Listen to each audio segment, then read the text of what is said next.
This is Good Morning Indiana, working for you. Time now is 4:27 here on your Friday morning. Thanks so much for joining us. I'm Meredith Barrick. I'm Rafael Sanchez, in for Lauren Casey. It's going to be a big weekend with Friday Football Frenzy. So many festivals around Central Indiana. And now we're hearing about parts of our state under a drought, considering all the rain we had in May and June. But we're seeing that the effects of no rain is impacting the state. What's going on? That's right. So we are going to see that chance of rain over the weekend, which is much needed. Yeah. Looks like the best chance for that is going to be on Sunday. Today, though, we are starting out warm, 70 degrees right now in Indianapolis, and we are going to see those temperatures climbing once again into the 80s. And sunny skies, a little bit more cloud coverage as we head through the day. Small chance of a stray storm for eastern areas today, but for the most part, we are all going to see those dry conditions and a little bit more humidity as well. But then, as you said, Rafael, we need that rain, and we have some chances for it this weekend. Late overnight Saturday, and then most of the day on Sunday. That's our best chance for some rain. Okay, and I don't think people will complain just because we need it so badly. Yeah. That's right. So badly. Alyssa, thank you. So a big oversight will benefit the city of Indianapolis as it deals with its crumbling roads. Meredith, the way the state calculates how much tax dollars come to the city and other parts of Indiana for infrastructure was not correct. Oops. Big mistake, but the city of Indianapolis is now looking to receive a big chunk of cash for roads. Other cities, though, may get less money. So we'll take a look at that on Good Morning Indiana, and we'll explain what led to the big fix. We're also following another story that crosses state lines today. Indiana Attorney General Curtis Hill will address the discovery of thousands of fetal remains at a home in Illinois. Now, this home belonged to an abortion doctor who operated 3 clinics here in Indiana in Gary, South Bend, and Fort Wayne. 2,200 remains were found in that doctor's home after he died earlier this month. It is still unclear why the remains were stored there. So many unanswered questions there, and I'm sure many of his former patients concerned that possibly their fetal remains are in that home. So we're going to hear more today from the Attorney General. We'll see what Curtis Hill has to say about that. And then a big consumer alert for everyone, for almost everyone that has an iPhone. The new operating system, the iOS 13, can expose your contacts and address book without requiring a passcode. It's a hacker's dream. So Apple has known about this issue since July. It was discovered by a cybersecurity enthusiast. Now, the tech company says don't worry, that they have a fix on the way. They plan to fix this problem with the next update. It will be released on Tuesday. That and much more coming up as Good Morning Indiana begins on this Friday. Your news, traffic, and weather up next right here on RTV6. This is Good Morning Indiana, working for you. It is Friday, September the 20th. On this Friday morning, one person found dead after a shooting on the city's east side. We have the latest on this ongoing investigation. And the Muncie Police Department is under investigation after alleged police brutality. Our Call 6 Investigates team is looking into those accusations. Plus, streetlights along parts of College Avenue have been out for months. How homeowners are taking things into their own hands to brighten up this neighborhood that was once in the dark. You want to start it off? It's TGIF. You take it away. Usually you're the leader when I'm filling in for Lauren Casey. I'm Rafael Sanchez. And with the amazing Good Morning Indiana crew, I'll let them speak for themselves, but usually you start the whole thing. I'll let you be the Grand Marshal of the parade for today. Do I get a crown and a stick and all that stuff? Whatever you want. We'll get you a cape, too, even. I want a marching band. All right. Okay. All right. We'll bring them on in here shortly. Thanks so much for joining us. As we do head into the weekend, lots of football games tonight, a lot of events going on across Indianapolis, so we need to know what the weather is. And we are going to see some beautiful weather today and tomorrow, and then we have those changes. We were talking about that earlier. Sunday is our chances of showers and storms, much needed showers in our forecast. Right now, though, starting warm this morning. We're in the 60s and 70s, 70 degrees right now in Indianapolis, 64 in Tipton. We do have a few cooler spots, 58 in Crawfordsville right now. For the most part, we are going to just continue warming as we head through the day. We are seeing a little bit more cloud coverage as we head into the afternoon. We have high pressure in control, but we do have this disturbance just off to our west right now. That's going to bring us a little bit more cloud coverage and a very small chance of a stray isolated shower, mainly over eastern counties today. As you head out the door this morning, temperatures will be into the 60s. We are going to see those clouds start to increase as we head into the noon hour. Temperatures will be right around 80 degrees, so we are going to warm quickly again, and then we will climb into the mid-80s this afternoon once again with just partly cloudy skies today. We do have those chances of showers and storms in the forecast this weekend. All of those details coming up. All right, Alyssa, thank you. Here's a live look from our INDOT traffic camera this morning, giving you a look at the morning commute. Here is I-465 at I-69 State Road 37. Just a few cars out there in that area. We're going to take a turn now to look at I-70 at Harding Street. A little more traffic over there. No issues to report at this hour.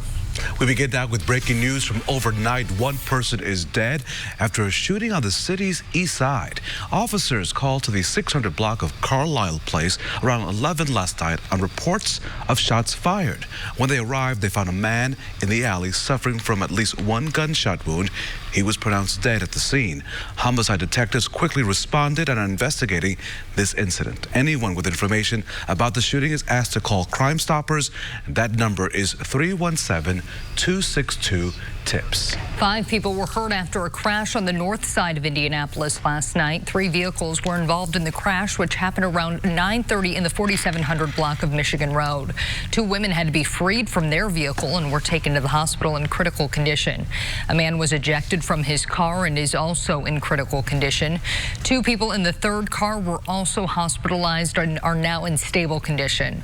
Further details on the crash have not been released at this time. The time now is 4:33, and Call 6 Investigate is working to learn more about a federal investigation into the Muncie Police Department. Now, here's what we know this morning. Investigators are reportedly looking into alleged police brutality, including the circumstances surrounding what happened in this body cam video. A suspect, Jesse Vernon, was injured in this incident last year. The prosecutors dropped the charges against him. Call 6 talked to the Muncie police chief a year ago about the Vernon case. He told us then that federal investigators were looking at the video. That's being looked at we were requested that by the Attorney General's office, along with a couple others. And so at this point, I can't really get into watching it and critiquing it, but I certainly don't have any problem answering some questions about it. You can read more about the investigation by going to the RTV6 app and clicking on this story. Meredith? Indiana Attorney General Curtis Hill will talk about the discovery of thousands of fetal remains at a home in Illinois today. The home belonged to an abortion doctor who operated 3 clinics in Indiana: Gary, South Bend, and Fort Wayne. 2,200 remains were found in Dr. Ulrich Klopfer's home after he died earlier this month. Yesterday, police in Illinois talked about the case for the very first time, saying they have not found any evidence that medical procedures happened at the home, and it's unclear why the remains were stored there. It's hard for us to speculate on that simply because it was from 17 to 19 years ago on what, and without being able to talk to him, obviously, because he's deceased, it's kind of tough for us to even speculate what his motivation was to bring him there. Officials in Illinois say the remains will soon be turned over to the Indiana Attorney General's office because Indiana is likely where the abortions were performed. This morning, we are learning more about an accounting error that will give Indianapolis more money for road repairs. We first told you about this issue earlier this week. Now, since then, we've learned the city is getting more funding than expected because the state had been using an outdated method for determining where the money went. That method did not account for changes within Indianapolis and Marion County. Indianapolis could get as much as 80% more funds than last year to fix roads and bridges. Now, RTV6 asked the state auditor, how did this mistake ever happen? I think what happened is we have a new administration in my office, we have a new administration in the city's office, and we have 30 years or more of history. And so, every time you get a new administration change, people look at current law and apply it to the best of their ability. So here's the other fallout. Cities and towns across the state outside Marion County will get about 8% less money from the state. Street lights along a portion of College Avenue have been broken for months, and now homeowners are taking the issue into their own hands to brighten their neighborhood. Earlier this month, RTV6 told you about the broken street lights between 38th and 42nd Streets. After we took those concerns to IPL, the company told us repairs would start this week. But instead of waiting around for that to happen, the neighborhood association teamed up with IPL, the fire department, and police to deliver more than 500 small solar-powered garden lights to homeowners affected by the outage. This was just an opportunity for the association to do something small but impactful for our neighbors with the help of IPL. The problem is also red line related. The neighborhood association says they were told that some cables may have been severed during construction of the rapid transit route. Let's head to Delaware County. A historic marker in Muncie has gone missing. The sign usually sits in front of the old Ball Brothers Glass Manufacturing Company plant on East Memorial Drive. The Indiana Historical Bureau says a woman noticed it missing, but it may have disappeared more than a month ago. Muncie police are investigating this incident. The world's largest bounce house is set to inflate in Indianapolis today. Check this out. The bounce house is more than 10,000 square feet and has an obstacle course, basketball court, and even a dance stage. It holds the Guinness World Record for the largest inflatable bouncy castle. It's stopping by the Circle City on its Big Bounce America tour. Everyone is invited to experience as sessions are organized by age, and that includes adult-only sessions. So we know where we'll find Raphael this weekend. Yes. The bounce house will be open today through Sunday at the Waterman's Family Farm on Raymond Street.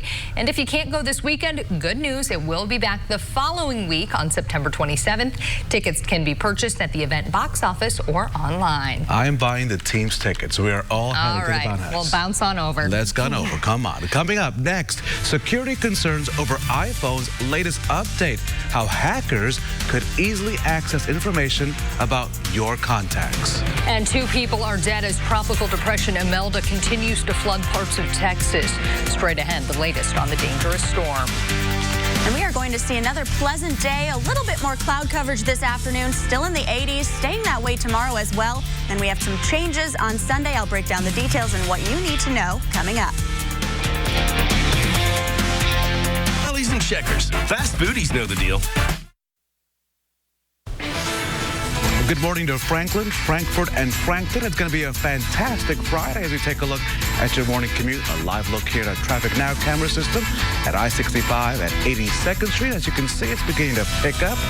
We want to head out right now. It's the perfect time to get to work on time because nobody is out there. It's going to be all right. It's going to be a fantastic Friday. Meredith? Here are the stories making national headlines this morning. A global climate change strike is underway as millions call on world leaders to fight climate change. Dozens of businesses are either planning walkouts or closing to encourage employees to participate in the strike. Rallies are also being held in cities worldwide. Swedish teen climate activist Greta Thunberg will be at the rally in New York City. President Trump and First Lady Melania Trump will welcome Australian Prime Minister Scott Morrison and his wife to the White House for an official state dinner today. The Prime Minister arrived in Washington, D.C. last night and said he's looking forward to celebrating 100 years of, quote, mateship between the U.S. and Australia. He and Mr. Trump also plan to discuss military plans and economic issues during this official visit. President Trump has issued an executive order to improve the way flu vaccines are developed. He signed the order yesterday to establish a task force focused on speeding up production and creating longer-lasting results. Senior officials say it currently takes the government about 6 months of lead time and thousands of chicken eggs to develop the seasonal vaccine. They created it to match the previous year's virus. Officials also say if a pandemic flu outbreak were ever to occur, the U.S. would not be able to manage it under the current system. So can we talk about your iPhone? If you updated your iPhone recently, there is an issue that you should know about. The new operating system, the iOS 13, can expose your contacts and address book without requiring a passcode. A hacker would physically have to hold your phone to access the information, but with the flaw, it would allow them to bypass the normal security features like facial recognition. Now, Apple has known about this issue since July after it was discovered by a cybersecurity enthusiast. The tech company says there will be a fix in the next update that is due to be released on Tuesday. The flooding emergency in Texas has now turned deadly. The remnants of Tropical Depression Imelda now being blamed for at least 2 deaths. The governor has declared a disaster in 13 counties where more than 40 inches of rain fell in some areas. ABC's Elizabeth Herr has the latest. First responders racing to save lives in Texas, where today more rain could drench areas already underwater. These people have been standing around for hours now, and it looks like it's going to be a while longer. Torrential rain from what was Tropical Storm Imelda, overtaking roads and highways, trapping and stranding so many drivers. I've been stuck in the Beaumont area now for about 15, 16 hours. And everybody was like, get out the car, it's about to get higher, you can't do nothing about it. In Harris County, officials saying more than 1,000 people have been rescued so far, using everything from airboats, tractors, and even dump trucks. The conditions here, so treacherous, authorities confirming one driver did not survive. We always told folks, turn around, don't drown. In this case, it seems like he didn't heed that warning and continued to drive through it, according to witnesses. Water up to mailboxes in some neighborhoods. This was the only way out, and others forced to wade through chest-high water to get to higher ground. It's been relentless, and we just can't escape. It's like we're on an island here. The deluge, a devastating blow for homeowners hit hard by Hurricane Harvey just 2 years ago, and now their homes flooded again, some with 4 to 5 feet of water. 2 years ago, everyone on this street did this. You have the energy to do it again? Yeah. This weather event was so severe, it's being called a 1,000-year flood. And the last time Texas saw one of these monster storms was 2 years ago with Hurricane Harvey. Elizabeth Herr, ABC News, New York. And here at home, we are in store for another pleasant day, and that's sticking with us tomorrow as well. And then we do have those changes coming on Sunday. Much needed rain for this area. Right now, we are going to see those dry and warm conditions. Those are sticking with us through the weekend. Then those storm chances return. It is going to be a little bit cooler as we head into next week. Temperatures are going to be right where they should be. We're dropping into the 70s. Today, that's actually where we're starting. 70 degrees right now in Indianapolis. We are seeing it a little bit more humid outside as you step out. Calm winds. We're going to continue to see that throughout the day. That humidity will continue building, and that's just ahead of that front that will impact us on Sunday. What's going on? High pressure still in control right now. What's going to happen next is we are going to see a front move through ahead of a cold front, and that's going to bring us that potential of some showers and storms Sunday. I do want to show you that we do have this cluster of storms just off to our west right now in central Illinois. Small chance we could see an impact from that later today, possibly for eastern counties. We could see an isolated storm, but for the most part, a lot of us are just going to see dry conditions and a little bit more cloud coverage as we head into the afternoon. So as you walk out the door this morning, temperatures will be in the 60s. Again, a little bit more muggy outside. Not too bad, though. That humidity will really kick in as we head into tomorrow. And then by the noon hour, we'll hit the temperatures into the low 80s, and then that cloud coverage is really going to build in. We'll see partly sunny skies throughout the day, and temperatures will climb into the upper 80s this afternoon. So it's going to be another warm day with a little bit more cloud coverage, a little bit less sunshine, and a very small chance of an isolated storm. As we look into the weekend, Saturday, 87 for the high, mostly sunny skies. Those overnight lows are dropping into the 60s. So Sunday morning is going to be a little bit of a cooler start, and that's when we also see those storms move in. 84 degrees for our high on Sunday. That cold front is going to pass through. We have a marginal risk of some strong storms with that system, and of course, we'll continue to keep you updated with that as we get closer to that day, and they will keep you updated over the weekend as well. Today,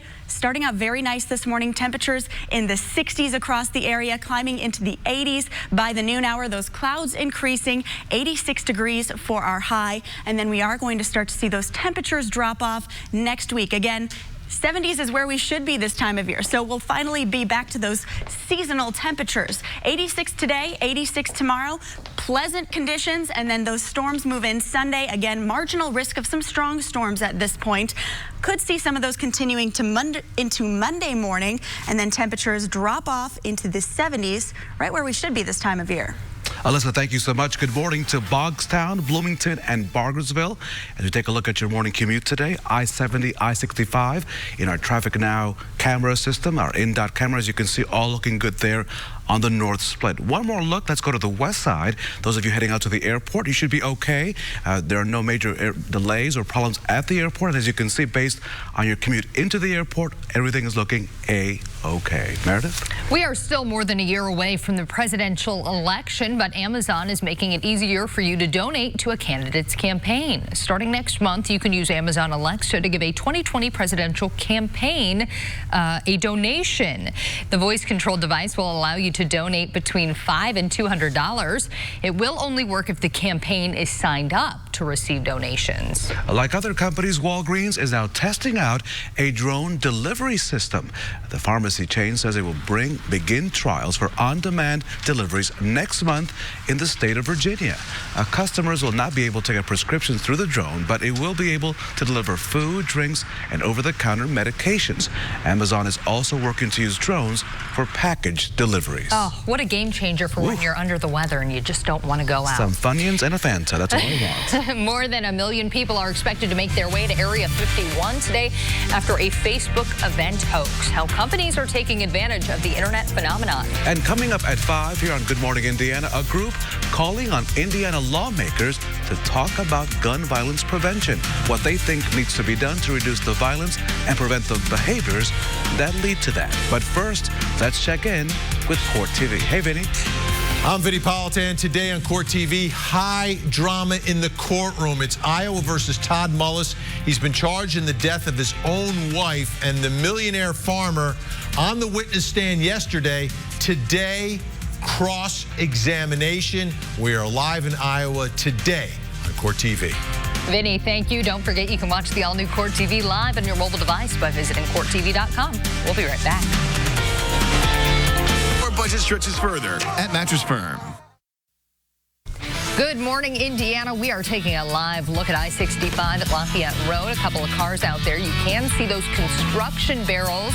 Yesterday, as the morning commute got underway, there were some delays in that area, a little bit of congestion. So just anticipate that if you are headed along that route. So, Meredith, I want you to listen up on this one, okay? Dating sites are now banning profile pictures with those funny animal filters. Okay, are you cool with that? Yeah, I got my boyfriend without any dogs on my Let me finish reading. The site Plenty of Fish is preventing users from posting the filtered pictures. They did it after a survey revealed that people found it deceptive and that more people want authenticity in dating profiles. Other dating apps have also been banning the things like mirror selfies in underwear and bathing suits. A majority of singles say they would rather have someone be honest online than paint a different picture of themselves. Because I'm sure they'd be so shocked if they didn't show up with dog ears and a dog nose on the date, you know?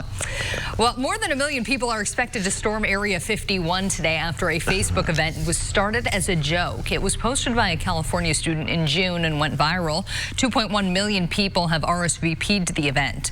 Authorities aren't sure what to expect, but many businesses are capitalizing on the internet phenomenon. Bud Light created a special beer design. We told you about that earlier this week. And Arby's is sending a food truck with Galaxy Shakes. That kind of sounds good. And other special menu items. Okay, this is my favorite though. Kool-Aid has gotten on board, creating a limited edition UF Oh Yeah flavor. Oh yeah. Music, movies, and food trucks are also planned for alien enthusiasts. Ooh. All right, well, I'll be interested to see how many people actually do show up. And I want to see one day really what is in that zone, what the government really has and what they're studying. It'll be fascinating to see this. Do you think we will find out? Eventually, I think we will. Yeah, all right. I think eventually. Yeah. Eventually, we'll also enjoy the weather today. We are going to have some beautiful weather again today. A little bit more cloud coverage, but plenty of sunshine to start. Temperatures back into the 80s, and that's where we're going to be tomorrow as well. And then those changes come in on Sunday. That's when we're going to see that potential of some showers and thunderstorms. Marginal risk of some strong storms at this point, but it is going to be some much needed rain for this area. Then we start to see those temperatures drop off. After that cold front passes, we're back into the 70s. That's where we should be this time of year. So seasonal temperatures. Small chance of showers on Wednesday.